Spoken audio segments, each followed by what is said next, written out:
ever consider paying $34 for a lighter? What about $125? That's the price range of a Zippo lighter. Expensive? Yes.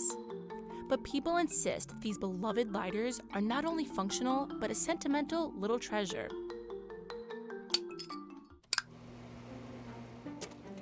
The first Zippo was produced in 1933, and it quickly rose to prominence during World War II. Since then, these lighters have become synonymous with the US military and have gone on to become super popular in pop culture, Hollywood, and on Broadway stages. 87 years later, Zippo manufactures about 70,000 lighters per day in their Bradford, Pennsylvania facility. We got a look at how these lighters are made.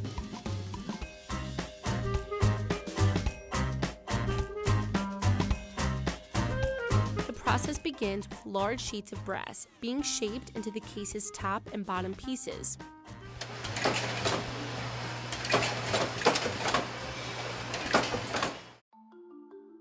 After the case is put together, the pieces go into a nickel bath, which acts as an adhesive for the chrome finish.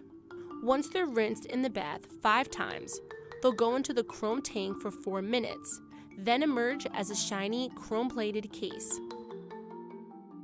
About 3,400 pieces are chrome-plated every hour. Next is creating the lighter insert. This holds the lighter fuel and sparking components. See those little holes? They're strategically put there to make the lighter windproof, a rare feature for lighters. The flint spring and the flint wheel create the spark for the flame. It's the movement of the two that generates the spark. Next is the wick.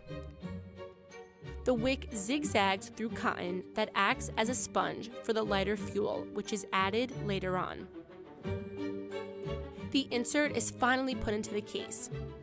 Lastly, each lighter is meticulously inspected to make sure all its components are there, including the signature click noise Zippo lighters are known for.